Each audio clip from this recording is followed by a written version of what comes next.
Well, there's a lot to catch up on. So we'll see you over at the Mackenzie House. But first, the inside story of how Knots Landing got its start.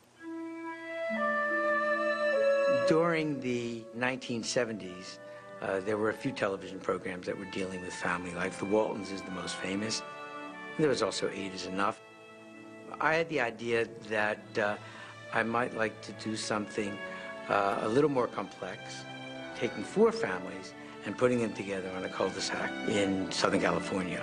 I thought of it as Scenes from a Marriage, which was an Ingmar Bergman movie. I felt that it needed to be sexier and less serious, less intellectual. We were a very good combination, you know. He liked art, I liked trash, and together we made television. And we brought it into CBS, and we pitched it. They wanted to do something a little more glitzy, more like a saga. Went home, redid it, and came up with Dallas.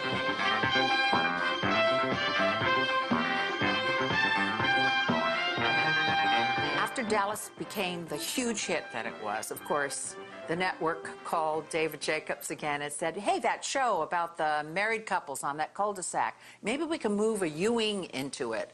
And they did. The Ewings of Dallas moved into the cul-de-sac, and we became Knots Landing. The show was launched on Dallas. Carrie and Val were given a house by Miss Ellie. Bobby's going to fly to California and show you the houses. I don't get it. Whichever house you like best is yours. No, Mama. And if you don't like any of them, find another.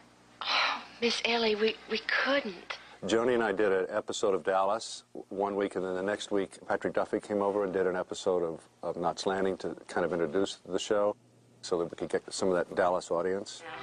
It's no South Fork. I know, but it's a home, and it's ours. Well, tell me again the name of this place. Knots Landing. That sounds nice. There was a lot of pressure to make it more Dallas-like. But the fact is that Knots Landing was a very middle-class show, and Dallas was a very rich show. The cul-de-sac was almost like a character on the show because it represented America and what our dreams were. Well, we're the neighborhood Brady Bunch. 3 kids, station wagon, dog. If the dog visits you, call. We'll send over the scoop squad. There was nothing particularly sensational about their lives. It was common experiences. I think that's why it was successful, probably because people could identify with it. Terrific. You come home to find your daughter in our bed with some person, and now you won't talk to me because of it. I'm speaking to you. I just don't want to speak about that. Terrific. Oh. Because we were a Dallas spin-off, everybody wanted to know, where was our JR? We decided that when we did have him, he wouldn't be him, but a her. We felt that we needed the pot story. You can't limit the story to just 4 couples here. Because after a while, I mean, there's nobody left to sleep with. Unfortunately, Abby was a little too pretty for me. Keep her off my cul-de-sac. Abby was a middle-class woman, newly separated, whose currency would be sex. And I thought it was very interesting to cast her in that because Dana Mills had always been the sweet girl, you know, she'd always been the good girl. And she came in and she played the naughty, almost evil sister. She got to do all the fun stuff, all the naughty stuff. And, you know, I wanted to play a character like that. I didn't want to go on playing the goody two-shoes all the time. That gets boring after a while. Well, let's get something in perspective, all right, Gary? You and I have invested a lot of time and energy and money in this business, and I would sure hate to see it go down the drain because your wife is jealous of me. After the second season of Knots Landing, Don Murray did a movie called Endless Love with Brooke Shields, which opened very big.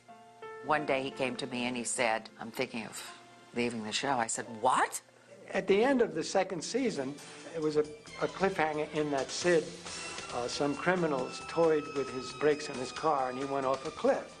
And then in the next season, the third season, he was going to be in a hospital and finally recover, but he was going to survive and come back and go on with the show. If I didn't take this chance, just because I was afraid of a little operation, then I just wouldn't be the same man. I don't want you to die. And that's when I suggested, as a way to go, I said, well, you know, now he just doesn't survive. You didn't do that. You didn't kill off a principal character. And he and Michelle were the stars. I mean, they were the ones that everything revolved around, so. In a story sense, that was quite a shock. It blew me away in a brave, creative way. I kind of was exhilarated by it. Missing Don, of course, because he was magnificent, gorgeous, and so talented. I did feel that his leaving might upset the balance of the show. And I didn't know where it was going to go. It was really a shock for the audience, and it allowed us to do anything because the audience never knew whether we were going to double-cross them. You been in here before?